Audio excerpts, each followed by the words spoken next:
The art of money making. അതെ, ധനസമ്പാദനത്തിൻ്റെ കല.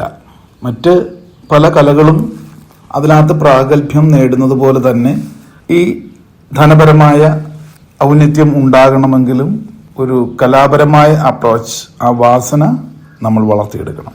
ധനം എന്നത് ഒരു ഇന്ധനമാണ്. നമ്മുടെ ജീവിതത്തിൻ്റെ സമഗ്ര മേഖലയിലും മുൻപോട്ട് പോകുവാൻ പ്രേരകമായി പ്രവർത്തിക്കുന്ന ചാലക ശക്തിയാണ് ധനം. നല്ല ധനം എക്കാലത്തും നന്മയിലേക്ക് നമ്മളെ വളർത്തുന്നതും സ്വയം പുരോഗതിക്കും സാമൂഹ്യ പുരോഗതിക്കും ഒക്കെ ഉതകുന്നതുമാണ്. അപ്പം ധനവിനിമയ മാർഗങ്ങളും ധനത്തെ സംബന്ധിച്ചുള്ള നിങ്ങളുടെ മനോഭാവവും ഒക്കെയാണ് അത് കലാപരമായ രീതിയിൽ തന്നെ മനസ്സിലാക്കി സ്ഥിരമാക്കുമ്പോഴാണ് ഒരു വ്യക്തി ധന്യനാകുന്നത്. പലരുടെയും പ്രശ്നവും അതുതന്നെയാണ്. സാമ്പത്തികമായ രീതിയിലുള്ള മൂല്യച്യുതി ഇല്ലാതെ വരുമ്പോൾ ഉണ്ടാകാവുന്ന പ്രശ്നങ്ങളിലാണ് ജീവിതത്തിന്റെ സമസ്ത മേഖലയിലും പ്രതിഫലിക്കാറുള്ളത്. അതുകൊണ്ട് ധനസമ്പാദനത്തിന്റെ കലയെ സംബന്ധിച്ചാണ് ഇന്ന് നമ്മൾ പഠിക്കുന്നത്, മനസ്സിലാക്കുന്നത്. ഇതിലൂടെ കടന്നു പോകുമ്പോൾ നിങ്ങൾക്ക് മനസ്സിലാകും നിങ്ങളുടെ പരിമിതികൾ, അല്ലെങ്കിൽ എന്തുകൊണ്ടായിരുന്നു ധനം നമ്മളിൽ നിൽക്കാതെ പോയത്, അല്ലെങ്കിൽ നമ്മുടെ ധാരണ ധനത്തെ സംബന്ധിച്ച് എങ്ങനെയായിരുന്നു. ഇതിനൊക്കെ ഒരു വ്യക്തത വരുമ്പോൾ മാത്രമേ നമുക്ക് ധനം എന്ന ആ മഹാലക്ഷ്മി നമ്മളിലേക്ക് കടന്നു വരികയുള്ളൂ. അതിൻ്റെ സയന്റിഫിക് വെർഷൻ, മനഃശാസ്ത്രപരമായ തത്വങ്ങളാണ് ഇന്ന് നമ്മൾ അറിയുന്നത്. അപ്പം ധനം ഉണ്ടാക്കാൻ പഠിക്കുന്നതിന് മുമ്പ് സ്വയം നിങ്ങളുടെ ധനത്തോടുള്ള മനോഭാവം ഒന്ന് വളരെ കൃത്യമായിട്ട് പരിശോധിക്കേണ്ടതായിട്ടുണ്ട്. അതായത് നമ്മളൊരു കൃഷിയൊക്കെ, ഒരു കർഷകനാണ്, ഒരു ഫാം ചെയ്യുന്ന ഒരാളാണ്. ആ കൃഷി ഇറക്കുന്നതിന് മുമ്പ് വിശാലമായ പാടമാണ്, അല്ലെ മണ്ണുണ്ട്, പുരയിടമുണ്ട്. ആ മണ്ണിൽ കൃഷി ഇറക്കിയാൽ, വിത്ത് വിതച്ചാൽ മുളയ്ക്കാൻ ഉപയുക്തമായ മണ്ണാണോ എന്ന് നമ്മൾ പരിശോധിക്കാറുണ്ടല്ലേ. ചില ലാബ് ടെസ്റ്റ് ഒക്കെ നടത്താറുണ്ട്. മണ്ണ് ഗവേഷക സംഘത്തിൽ അല്ലെങ്കിൽ ഡിപ്പാർട്ട്മെന്റിലൊക്കെ മണ്ണ് പരിശോധിച്ച് അതിന്റെ അമ്ലങ്ങളും അതിന്റെ മറ്റു സ്വഭാവങ്ങളും ഘടനയൊക്കെ മനസ്സിലാക്കിയിട്ട് വിത്തിട്ട് കഴിഞ്ഞാൽ നല്ല വിളവ് ലഭിക്കുമെന്ന് പറഞ്ഞതുപോലെ തന്നെ നിങ്ങളുടെ ആ കൃഷിയിടം ആയ മനസ്സിന്റെ ധനത്തിന് വിളയാൻ പറ്റിയ കൃഷിയിടമാണോ എന്ന് ആദ്യം പരിശോധിക്കേണ്ടതായിട്ടുണ്ട്. അതിന് ഞാനിപ്പോൾ ഒരു ടാസ്ക് പോലെ തരികയാണ്. വളരെ പെട്ടെന്ന് നിങ്ങൾ അത് ആലോചിക്കുക, ഉത്തരം കണ്ടെത്തി വെക്കുക. റെഡി? ശരി. 2 മിനിറ്റിൽ തന്നെ നിങ്ങൾ ആ ഉത്തരം കണ്ടെത്തണം. അതിതാണ്, നിങ്ങൾക്കിപ്പോൾ ഒരു 5 ലക്ഷം രൂപ ലഭിക്കുന്നു എന്ന് വിചാരിക്കാം. അപ്പൊ ഈ പറയുന്ന 5 ലക്ഷം രൂപ നിങ്ങൾ മനസ്സിൽ സങ്കല്പിക്കൂ, ലഭിച്ചു. മനസ്സിൽ കണ്ടേ, 5 ലക്ഷം രൂപയുടെ ഉടമയാണ് നിങ്ങൾ. യെസ്. ഇനി 5 ലക്ഷം രൂപയെ സംബന്ധിച്ച് നമ്മുടെ മനസ്സിലൊരു രൂപരേഖ ഉണ്ടാവും. ഇതിൽ നിങ്ങൾ എങ്ങനെയാണ് ഈ 5 lakhs rupeesനെ കണ്ടത്? ഒന്ന്, നിങ്ങൾ ഇതിനെ ഒരു സംഖ്യയായിട്ട് കണ്ടിട്ടുണ്ടാവും. 5 ഡിജിറ്റുള്ള 5 ലക്ഷം എന്ന ഒരു ഫിഗർ മനസ്സിൽ കണ്ടിട്ടുണ്ടാകാം. അതുമല്ലെങ്കിൽ നിങ്ങളുടെ ബാങ്കിലോ അല്ലെങ്കിൽ നിങ്ങളുടെ ഫോണിൽ ഇപ്പോഴുള്ള ഡെപ്പോസിറ്റോ 5 lakhs ആയിട്ട് നിറഞ്ഞു കണ്ടിട്ടുണ്ടാകാം. ഇനി അതുമല്ലെങ്കിൽ 5 ലക്ഷം രൂപ നോട്ട് കെട്ടുകൾ നിങ്ങളുടെ കയ്യിൽ ഇരിക്കുന്നതായിട്ട് സങ്കല്പിച്ചിട്ടുണ്ടാകാം. ഇങ്ങനെ 2-3 രീതിയിൽ ഇപ്പൊ സങ്കല്പിച്ചു നിങ്ങളല്ലേ. എന്നാൽ മറ്റൊരു സങ്കല്പമാണ്, ഈ 5 ലക്ഷം രൂപ നേടിയെടുക്കാൻ ഞാൻ ചെയ്യേണ്ട കാര്യം എന്തൊക്കെയാണ്, എന്ത് ചെയ്താൽ എനിക്ക് 5 ലക്ഷം രൂപ കിട്ടും എന്ന് ആരൊക്കെ ചിന്തിച്ചിട്ടുണ്ടോ അതനുസരിച്ച് മാത്രമേ നമ്മൾ ഈ ധനം വരികയുള്ളൂ. ഒന്ന് സങ്കല്പിക്കാൻ പറഞ്ഞു, നമ്മൾ പെട്ടെന്ന് ആ ഫിഗർ അങ്ങ് സങ്കല്പിച്ചിട്ടുണ്ടാകാം. അല്ലെ നമ്മുടെ ബാങ്കിൽ കിടക്കുന്നതായിട്ടോ കയ്യിലുള്ള ആ കൂടിക്കിടക്കുന്നതിനെ പറ്റി, അതെങ്ങനെ 5 ലക്ഷം രൂപ നമ്മളിലേക്ക് വരും, എത്താനുള്ള മാർഗത്തെ പറ്റി ആരൊക്കെ ചിന്തിച്ചിട്ടുണ്ടോ അവരിൽ മാത്രമേ ധനം വളരുകയുള്ളൂ, ഉണ്ടാകുകയുള്ളൂ, അല്ലെങ്കിൽ ഉള്ള സമ്പത്ത് പോലും നിലനിൽക്കുകയുള്ളൂ. അപ്പൊ നമ്മുടെ മനോഭാവം ഈ 5 ലക്ഷം രൂപ ഉണ്ടാക്കാനുള്ള മാർഗങ്ങളെ സംബന്ധിച്ച് എങ്ങനെയെന്ന് ചിന്തിക്കുന്നവർക്കാണ് സത്യത്തിൽ ധനം വളരാനുള്ള സാധ്യതയുള്ളൂ. ഇത് ഇല്ലാത്തിടത്തോളം കാലം നമ്മൾ ഇങ്ങനെ സങ്കല്പ ലോകത്തിൽ ധനത്തെ കണ്ടുകൊണ്ടിരിക്കും. 2-3 രീതിയിലാണ് സത്യത്തിൽ ധനം നിലവിലുള്ളവരുടെ അവസ്ഥ.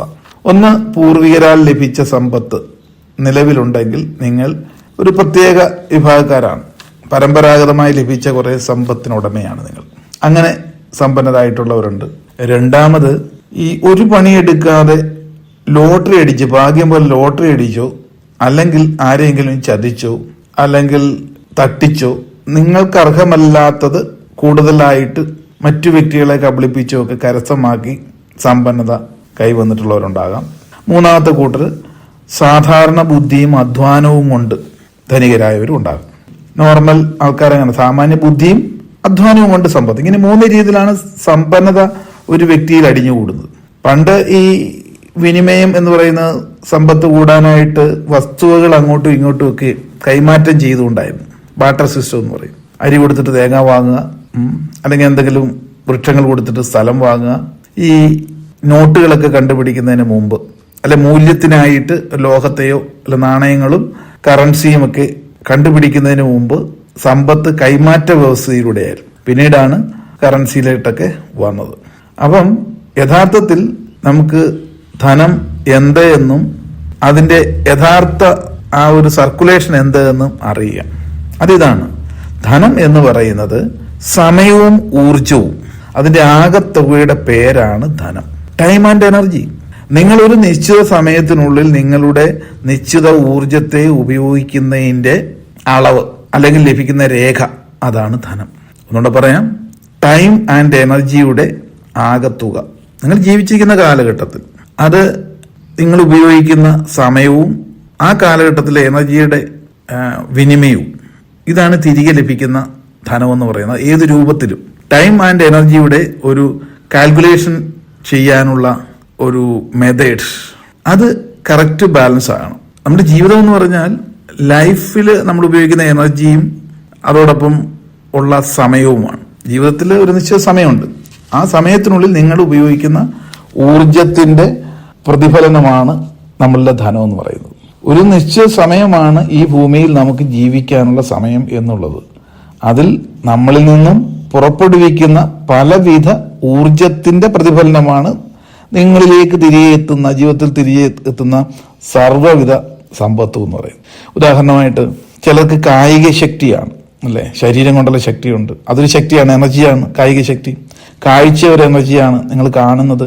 ചിന്തിക്കുന്ന ഒരു ഊർജമാണ്, ഭാവന ഒരു ഊർജമാണ്, സംസാരിക്കുന്ന ഒരു ഊർജമാണ്, നിങ്ങൾ കേൾക്കുന്ന ഒരു ഊർജമാണ്. അങ്ങനെ നിരവധിയായ ഊർജങ്ങളുടെ വിനിമയമാണല്ലോ നമ്മൾ ജീവിച്ചിരിക്കുമ്പോൾ നടത്തുന്നത്. ഇതിൽ പണം ഉണ്ടാക്കാൻ നിങ്ങളുടെ ഈ ശക്തികളെ നിശ്ചിത സമയത്തിനും ഉപയോഗിക്കുമ്പോൾ തിരികെ ലഭിക്കുന്ന ഒരു പ്രതി ഊർജമാണ് ധനം എന്ന് പറയുന്നത്. നിങ്ങൾ കൂടുതൽ ദാരിദ്ര്യം അനുഭവിക്കുന്നുണ്ടെങ്കിൽ അതിന്റെ കാരണം നിങ്ങളിലെ സമയത്തിന്റെ കാര്യത്തിലോ നിങ്ങൾ ചിലവഴിക്കുന്ന ഊർജത്തിന്റെ കാര്യത്തിലോ കൂടുതൽ ശ്രദ്ധിക്കുന്നില്ല, അല്ലെങ്കിൽ കൂടുതൽ ശ്രദ്ധിക്കേണ്ടതുണ്ട് എന്നാണ് അർത്ഥം. ദാരിദ്ര്യവും ബുദ്ധിമുട്ടുകളും സമ്പന്നതയില്ലെങ്കിൽ നിങ്ങൾ ചെലവഴിക്കുന്ന സമയത്തിന് ആനുപാതികമായിട്ടും അത് നിങ്ങൾ എടുത്ത ഊർജത്തിന് ആനുപാതികമായിട്ടാണ് ഇപ്പം ആ ദാരിദ്ര്യം അനുഭവിക്കുന്നത്. സാധാരണക്കാരെന്ന് വെച്ചാൽ എല്ലാവിധ കാഴ്ചശക്തിയും കായികമായിട്ടുള്ള ആരോഗ്യവും ഒക്കെ ഉണ്ടായിട്ടും വെറുതെ കുത്തിയിരുന്ന് ഒരു ജോലിക്കും അതിനെപ്പറ്റി ചിന്തിക്കാതെയും പ്രവർത്തിക്കാതെയും ഇരിക്കുമ്പോൾ നിങ്ങൾ ആ സമയത്തെ നഷ്ടപ്പെടുത്തുന്നു. നിങ്ങളുടെ ആ വികലമായ ഊർജത്തിന്റെ തരംഗങ്ങൾ നിങ്ങൾക്ക് ചുറ്റും മാത്രമേ ആകുന്നുള്ളൂ, അത് പുറത്തേക്ക് പോകുന്നില്ല. ഉദാഹരണം പറഞ്ഞാൽ എല്ലാം കൈകാലുകൾ ചലിപ്പിക്കുന്നതും തലച്ചോറ് പ്രവർത്തിക്കുന്നതും എല്ലാം ഊർജത്തെ പ്രവഹിപ്പിക്കുന്നതാണ്. ഒരാൾ 8 മണിക്കൂർ ജോലി ചെയ്യുന്നുവെന്ന് വിചാരിക്കാം. ജോലി ചെയ്യുക എന്ന് പറഞ്ഞാൽ, ഏതെങ്കിലും ജോലി ചെയ്യുക എന്ന് പറഞ്ഞാൽ അയാളുടെ ആ 8 മണിക്കൂർ കൈകാലുകൾ ചലിപ്പിച്ചുകൊണ്ടുള്ള ഊർജമാണ് ചെയ്യുന്നത്. എന്നാൽ മറ്റൊരാൾ 12 മണിക്കൂർ ജോലി ചെയ്യുന്നു, അയാളും ജോലി ചെയ്യുന്നുണ്ട്, അയാളും കൈകാലുകൾ ചലിപ്പിച്ചുകൊണ്ട്. ആദ്യത്തെ ആൾ 8 മണിക്കൂർ ചലിപ്പിച്ചുകൊണ്ട് ചെയ്യുമ്പോൾ അതിനാനുപാതികമായിട്ടുള്ള ഊർജ്ജം ആകുന്ന പൈസ തിരികെ വരുന്നു. മറ്റൊരാൾ കൂടുതൽ അധ്വാനിക്കുമ്പോൾ കൂടുതലായിട്ടുള്ള ഊർജ്ജം വരുന്നു. അപ്പൊ ഇവിടെ ചിലര് ഇവരുടെ 8 മണിക്കൂറോ 12 മണിക്കൂറോ ഒക്കെ ചെലവാക്കുന്നതിൽ ആരാണോ കൂടുതൽ സമയം ചെലവഴിക്കുന്നത് അവരിലേക്ക് ധനം എത്തപ്പെടുന്നു. ചിലർ സാധാരണ 8 മണിക്കൂർ ജോലി കഴിഞ്ഞാൽ എക്സ്ട്രാ പാർട്ട് ടൈം ജോലികൾ ചെയ്യുന്നു. വ്യത്യസ്തമായ രീതിയിൽ ചിലപ്പം ചില ബിസിനസ്സുകൾ ചെയ്യുന്നു. രാത്രി ഏറെ വൈകി വരെ അവര് നിത്യമുള്ള ജോലി കൂടാതെ ചെയ്യുന്നു. അപ്പൊ അവിടെ കൂടുതൽ അവര് സമയത്തെയും ഊർജത്തെയും ചെലവഴിക്കുമ്പോഴല്ലേ അവരിലേക്ക് ധനം കൂടുതലായിട്ട് വരാറുള്ളൂ. ഇതില്ലാതെ വെറുതെ ഒരുപാട് ആശയങ്ങളും മാത്രമായിട്ട് വീട്ടിയിരുന്നാലോ സമയം നഷ്ടപ്പെടുത്തിക്കൊണ്ടിരിക്കും. അപ്പൊ ധനം എന്ന് പറയുന്നത്, ധനസമ്പാദനം എന്ന് പറയുന്നത് ആരുടെയും കുത്തകയല്ല. ഈ 2 കാര്യത്തിൽ ഒരു വ്യക്തിയുടെ മനോഭാവവും പ്രവൃത്തിയാണ് ഒരുവൻ ധനികനാകുന്നതും ദരിദ്രനാകുന്നതും.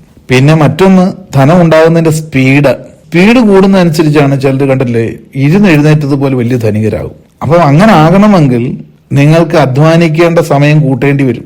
8 മണിക്കൂർ എന്നുള്ളത് 16 മണിക്കൂർ ആക്കേണ്ടി വരും.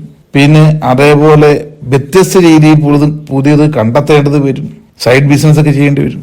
പിന്നെ മറ്റൊന്ന്, ചിലവാക്കുന്ന സമയം ഹൈ എനർജിയിലുള്ളതാവണം. ഈ പെട്ടെന്ന് ഒരു ധന സമ്പാദനത്തേക്ക് എത്തണമെന്നുണ്ടെങ്കിൽ ചിലവാക്കുന്ന സമയത്തിൽ ഹൈ എനർജിയുള്ള ഊർജം ചിലവാക്കണം. അതായത് നമ്മുടെ ശരീര അവയവങ്ങളെയും അതിനകത്തുള്ള കഴിവുകളെയും തലച്ചോറ് കൊണ്ട് പ്രവർത്തിപ്പിക്കുന്നതാണ് ഹൈ എനർജി. തലച്ചോറ് കൊണ്ട് പ്രവർത്തിപ്പിക്കുന്ന ജോലികളിൽ മാത്രമേ ഏത് വ്യക്തികളും സമ്പന്നരായിട്ടുള്ളൂ. ഒരാൾ കാലങ്ങളായി കൈകാലുകൾ പ്രവർത്തിപ്പിച്ചുകൊണ്ടുള്ള തൊഴിലെടുക്കുന്നു. 15 വർഷമായിട്ട് ഇയാൾ ഒരു ബിൽഡിംഗ് കോൺട്രാക്ടറുടെ കീഴിൽ ഒരു തൊഴിലാളിയാണ്. അവിടുത്തെ ജോലിയെല്ലാം ഇയാൾക്ക് കൊടുക്കുന്ന ജോലികൾ ചെയ്യുന്നുണ്ട്. 8 മണിക്കൂർ വെച്ച് ഇയാൾ 10-15 വർഷമായിട്ടും ചെയ്യുന്നു. ഒരു മാറ്റവും ഇല്ല. ആ മുതലാളി കൊടുക്കുന്ന പൈസ കൊണ്ട്, അയാളുടെ അവയവങ്ങൾ ചലിപ്പിച്ചുകൊണ്ട്, അയാൾക്ക് കൊടുത്തിരിക്കുന്ന ജോലിയെപ്പറ്റി മാത്രം ചിന്തിച്ചുകൊണ്ട്, അവരുടെ ബ്രെയിൻ ഉപയോഗിക്കുന്നത് കിട്ടിയിരിക്കുന്ന അസൈൻമെന്റിനെ പറ്റിയുള്ള ചിന്ത മാത്രമേ ഉള്ളൂ. ആ ചിന്തയിലൂടെ കൈകാലുകളിലേക്ക് പ്രവർത്തിപ്പിച്ച് അയാൾ 15 വർഷമായിട്ട് ജോലി ചെയ്തുകൊണ്ടിരിക്കുന്നു. അതിന് ആനുപാതികമായിട്ടുള്ള വരുമാനവും ധനവും അയാളെ കടാക്ഷിച്ചിട്ടുള്ളൂ. ഇനിയും ഒരാള് തയ്യൽക്കടയിൽ ബട്ടൺസ് പിടിപ്പിക്കുന്ന ജോലിയാണ്. 8 കൊല്ലമായിട്ട് അതാണ് അദ്ദേഹത്തിന്റെ ജോലി. ഈ ബട്ടൺസ് പിടിപ്പിച്ചുകൊണ്ടിരുന്നപ്പോൾ അദ്ദേഹത്തിന്റെ ചിന്ത ആ കൊടുത്തിരിക്കുന്ന തുണിയിൽ ഇന്ന സ്ഥലങ്ങളിൽ ബട്ടൺസ് പിടിപ്പിക്കുന്ന ടെക്നിക്കിനെ പറ്റിയുള്ള ചിന്ത മാത്രമേ ഉള്ളൂ. അതിനപ്പുറത്തോട്ട് അയാളുടെ മസ്തിഷ്കം ഉപയോഗിക്കുന്നില്ല. ഫിസിക്കലായിട്ടുള്ള എനർജിയാണ് യൂട്ടിലൈസ് ചെയ്യുന്നത്. അയാൾ എക്കാലവും ഒരു ദാരിദ്ര്യത്തിലും കടവും വിലയായിട്ട് പോകുന്നു. എന്നാൽ ഇതോടൊപ്പം ഈ നേരത്തെ പറഞ്ഞ ഒന്നാമൻ ഒരു തൊഴിലാളിയായിട്ട് ആ ബിൽഡറോടൊപ്പം കഴിഞ്ഞിരുന്നു. അയാള് സ്വന്തമായ രീതിയിൽ തന്നെ ഈ മുതലാളി പിരിച്ചു വിട്ടപ്പം സ്വന്തമായ രീതിയിൽ തന്നെ ഇത്രയും നാൾ ചെയ്തതിന് എനിക്ക് എങ്ങനെ ചെയ്യാൻ പറ്റും, ഞാൻ കൊച്ചു കൊച്ചു ജോലികൾ സ്വന്തമായിട്ട് ഏറ്റെടുത്താൽ എങ്ങനെ ഇരിക്കും, അതിനുവേണ്ടി ഇറങ്ങിത്തിരിക്കുന്നു. അപ്പം അയാൾ ചെയ്യുന്ന ജോലിയിൽ നിന്ന് റിസൾട്ട് കൂടുതൽ സമ്പത്ത് വരാൻ തുടങ്ങിയപ്പോൾ അയാൾ കുറച്ച് ആൾക്കാരെയും കൂടെ ജോലിക്കാരായിട്ട് വെച്ചു. ചുരുക്കം ക്രമേണ അയാളുടെ ബ്രെയിനും കൂടെ അവിടെ വർക്ക് ചെയ്തപ്പോൾ അയാൾ കായികമായിട്ട് അധ്വാനിക്കുന്നത് കുറച്ചു, തലകൊണ്ട് പ്രവർത്തിക്കാൻ തുടങ്ങി. അയാൾ വലിയൊരു ബിൽഡറായി. പഴയ ആ ഒരു കെട്ടിട നിർമ്മാണ മുതലാളിയിലും അപ്പുറം ആളായി മാറി. അവിടെ ബ്രെയിൻ പ്രയോഗിച്ചുകൊണ്ടാണ്. ഇനിയും ബട്ടൺസ് പിടിപ്പിച്ചുകൊണ്ടിരുന്ന തയ്യക്കാരന്റെ കടയിലെ ആ തൊഴിലാളി അവിടെ നിന്ന് ചിന്തിച്ചു, നാളെ ഇതേപോലെ എനിക്കും ഈ മുതലാളിയെ പോലെ ആയാൽ ഈ ബട്ടൺസ് മാത്രം പിടിപ്പിച്ചുകൊണ്ടിരുന്നാൽ പറ്റില്ല. ഈ തുണി എവിടുന്ന് വാങ്ങാൻ പറ്റും? അടുത്ത് കട്ട് ചെയ്തുകൊണ്ടിരിക്കുന്ന ആൾ ചെയ്യുന്ന ജോലിയെപ്പറ്റി ശ്രദ്ധിച്ചു. ബ്രെയിൻ പതുക്കെ വളരാൻ തുടങ്ങി. ഞാനത് സമയം കിട്ടുമ്പോൾ കുറേശ്ശെ ചെയ്തു നോക്കി, സഹായിയായി നിന്നു. ആ തുണിക്കടയിലെ എല്ലാ കാര്യങ്ങളും പഠിച്ചപ്പോൾ എന്തായി മാറി? അദ്ദേഹം നല്ലൊരു ഒരു കടയുടെ ഓണറായി മാറുകയാണ്. ബ്രെയിൻ ഉപയോഗിച്ചപ്പോഴാണ് അയാൾ കൂടുതൽ ധനാഗമന മാർഗങ്ങൾ എത്തുന്നത്. അല്ലെങ്കിൽ ഇന്നും ഒരേപോലെ തന്നെ ആയിരിക്കും. നമുക്കറിയാമല്ലോ, പലപ്പോഴും ആദ്യ കാലഘട്ടങ്ങളിൽ ചെറിയ ചെറിയ ജോലിയിൽ ഒരു തൊഴിലാളിയുടെ അവസ്ഥയിൽ നിന്നും അതൊരു ട്രേഡ് യൂണിയന്റെ നേതാവായിട്ട് വളർന്നുകൊണ്ട് പിന്നീട് രാജ്യത്തിന്റെ തന്നെ നയിക്കത്തക്കുള്ള പ്രധാനമായിട്ടുള്ള ഒരു മന്ത്രി വരെയാകും. നമുക്കറിയാം, എല്ലാവർക്കും അറിയുന്ന ഒരു ഉദാഹരണമാണ്, നല്ലൊരു പേഴ്സണാലിറ്റിയാണ് ശ്രീ VS അച്യുതാനന്ദ്. നമ്മുടെ പഴയ മുഖ്യമന്ത്രിയാണ്. അദ്ദേഹം ആദ്യം ചെറുപ്പകാലത്ത് പട്ടിണി അകറ്റുന്നതിന് വേണ്ടിയിട്ടും സഹോദരങ്ങളെ പഠിപ്പിക്കുന്നതിന് വേണ്ടിയിട്ടും അധികം വിദ്യാഭ്യാസം പോകാൻ പറ്റിയില്ല. പക്ഷേ സ്വയം തൊഴിൽ ചെയ്തുകൊണ്ട് കിട്ടിയ ഒരു തയ്യക്കടയിൽ, തുന്നൽക്കടയിൽ ബട്ടൺസ് പിടിപ്പിച്ചുകൊണ്ടിരിക്കുന്ന ജോലിയായിരുന്നെങ്കിലും അകത്ത് വളരെ ശക്തമായ ഊർജമുണ്ട്. അവിടെ ഇരുന്നു കൊണ്ട് തന്നെ ഇനി നാളുകളിൽ എന്ത് ചെയ്യാൻ പറ്റുമെന്നുള്ള ചിന്തയായിരുന്നു. വെറും കേവലം ആ ബട്ടൺസ് തുന്നി പിടിപ്പിക്കുന്നത് മാത്രമല്ല, അതിനപ്പുറം ജീവിതത്തിൽ വളരുന്നതിന് അടുത്ത് എന്ത് ചെയ്യാൻ പറ്റും എന്നുള്ള ചിന്തയിലൂടെ പിന്നെ ഒരു കാർപ്പറ്റ് കമ്പനിയിൽ, ഒരു കാർ കമ്പനിയിൽ മാറ്റ് ഫിനിഷ് ചെയ്യുന്ന കട്ടിംഗ് മാസ്റ്ററായിട്ട് അവിടെ നിന്നപ്പോഴും തൊഴിലാളികളെ സംഘടിപ്പിക്കുന്നതിന് വേണ്ടിയിട്ടുള്ള ചിന്തയിൽ ബ്രെയിൻ വികസിപ്പിച്ചുകൊണ്ട് തൊഴിലാളി നേതാവാകുന്നു. പിന്നീട് സമരപഥങ്ങളിലൂടെ നമ്മൾ കണ്ടത് നമ്മുടെ നാട്ടിലെ മുഖ്യമന്ത്രി പദം വരെ എത്തി വളരെ സമുന്നതനായ ഒരു നേതാവ് വരെ ആയത് തലച്ചോറിലെ എനർജിയെ കൃത്യസമയത്തിനുള്ളിൽ സമയോചിതമായി ഉപയോഗിച്ചതിലൂടെ സമ്പന്നതയിലേക്ക് എത്തി എന്നുള്ളത്. സമ്പന്നത എന്ന് പറഞ്ഞാൽ എല്ലാ അർത്ഥത്തിലും, അല്ലേ? അറിവുകൊണ്ടും ലോകപരിചയം കൊണ്ടും ആൾബലം കൊണ്ടും സംഘടനാ പാഠവും കൊണ്ടും നേതൃത്വം കൊണ്ടും ഇതെല്ലാമാണ് സമ്പത്ത്. അങ്ങനെ കയറി വന്നു. ഇതെല്ലാം തന്നെ ഒരാളിലേക്ക് സമ്പന്നത എങ്ങനെ വരുന്നു എന്നുള്ളതിനെ അടിസ്ഥാനമാക്കി നോക്കിയാൽ ഒരു വ്യക്തിയുടെ ജീവിതകാലഘട്ടത്തിൽ നിശ്ചിത സമയം കൊണ്ട് അയാൾ പുറത്തേക്ക് വിടുന്ന ഊർജം, സമയം, ഇതിനെ രണ്ടിനെയും ഹയർ സെൽഫായിട്ടുള്ള തലച്ചോറിനെ കൂടെ പ്രവർത്തിപ്പിച്ചുകൊണ്ട് ഉപയോഗിക്കുമ്പോൾ ഒരു വ്യക്തി സമ്പന്നനായി മാറുന്നു എന്നുള്ളതാണ്. അപ്പൊ ഇതില് ഭാവന എന്ന് പറയുന്ന ഒരു എനർജിയാണ്. ചിലർ നടന്നുകൊണ്ട് ഊർജത്തെ ചിലവാക്കുന്ന, ഇപ്പൊ ലോട്ടറി വിൽക്കുന്നവരുണ്ട്, സാധനങ്ങൾ തലയിൽ വെച്ചുകൊണ്ട് നടന്ന് ജോലി ചെയ്യുന്നവരുണ്ട്. അതും അവരെടുക്കുന്ന എനർജിയാണ്. പക്ഷെ തലച്ചോറിനുണ്ട് അവർ പ്രവർത്തിക്കുന്നില്ല. അതിന് ആനുപാതികമായിട്ടുള്ള തിരിച്ചുള്ള ധനത്തിന്റെ എനർജി അവരിലേക്ക് എത്തുന്നു. ചിലര് കൈകാലുകളൊന്നും ആ അവയവമല്ല ഉപയോഗിക്കുക, ഭാവനാശക്തി കൊണ്ടാണ്. വലിയ എഴുത്തുകാര് അവരുടെ അവയവം എന്ന് പറയുന്നത് തലച്ചോറാണ്. ചിലർ ബുദ്ധി കൊടുത്തുകൊണ്ടാണ് ധനസമ്പാദനം നടത്തുക. ബുദ്ധിയാണ് അവരിൽ ജനറേറ്റ് ചെയ്യുന്നത്, ഐഡിയ നൽകിക്കൊണ്ട്. ചിലർക്ക് സ്കില്ലാണ് അവരുടെ ധനം വരാനുള്ള റിസോഴ്സ്, ചില നൈപുണത, ചില പ്രത്യേക നൈപുണതയുള്ളവർക്ക് അവർക്ക് എപ്പോഴും ആ സ്കില്ല് വിറ്റിട്ടാണ്, അല്ലെങ്കിൽ അത് വിനിയോഗിച്ചുകൊണ്ടാണ് നിശ്ചിത സമയത്തുള്ള ധനം എത്തുക എന്ന് പറയും. അപ്പൊ ഇതില് ചിലർക്ക് സംസാരമാണ്, വാക്കുകളാണ്. നല്ല വാക്കുകൾ കൃത്യമായ രീതിയിൽ പ്രസന്റ് ചെയ്യാൻ സാധിച്ചു കഴിഞ്ഞാൽ ആ ഊർജമാണ് തിരികെ അവർക്ക് ധനമായിട്ട് എത്തുക. ട്രെയിനേഴ്സ്, കൗൺസിലേഴ്സ്, ഇനി അല്ലെങ്കിൽ അധ്യാപകര്, ഇങ്ങനെയൊക്കെയുള്ള ആൾക്കാർ അവരുടെ ആ സ്കില്ല് അത് ആവശ്യമുള്ളവരിലേക്ക് എത്തുമ്പോൾ തിരികെ ലഭിക്കുന്ന എനർജിയല്ലേ ധനം എന്ന് പറയുന്നു. അപ്പൊ ഇങ്ങനെ ഓരോ അർത്ഥത്തിലും ഒരു വ്യക്തിയുടെ നിലവിലെ ധനത്തിന്റെ അവസ്ഥ അത് കുറവാണെങ്കിലോ ലഭിക്കുന്നില്ല എങ്കിലോ ആ വ്യക്തികൾ അതനുസരിച്ച് മാത്രമേ അവരിൽ നിന്നും പുറത്തേക്ക് വിടുന്ന സങ്കല്പശക്തിയും പ്രവർത്തന ശക്തിയും ഉള്ളൂ. തലച്ചോറിന് ഉൽപ്പാദിപ്പിക്കപ്പെടുന്ന ഊർജം കൊണ്ടല്ല വിനിമയം ചെയ്യുന്നത് എന്നർത്ഥം. അപ്പം ഇനി ചിന്തിക്കൂ, ഏത് വ്യക്തികൾക്കും എവിടെയിരുന്നും ധനത്തെ നമുക്ക് ആകർഷിച്ചെടുക്കാൻ സാധിക്കുന്നു. അത് ഹയർ സെൽഫായിട്ടുള്ള തലച്ചോറും കൂടെ ഇനി മുതൽ വ്യത്യസ്ത രീതിയിൽ ഉപയോഗിക്കുമ്പോഴാണ് ധനം എന്ന് പറയുന്ന എനർജി നിങ്ങളുടെ ഉള്ളിലേക്ക് സദാ വിളയാടുകയുള്ളൂ എന്നർത്ഥം. ശരിയായ രീതിയിൽ ഒന്ന് ചിന്തിക്കാം. മനസ്സിലായില്ലെങ്കിൽ രണ്ടാമത് ഒന്നുകൂടെ ഒന്ന് കേൾക്കുക. All the very best. Thank you.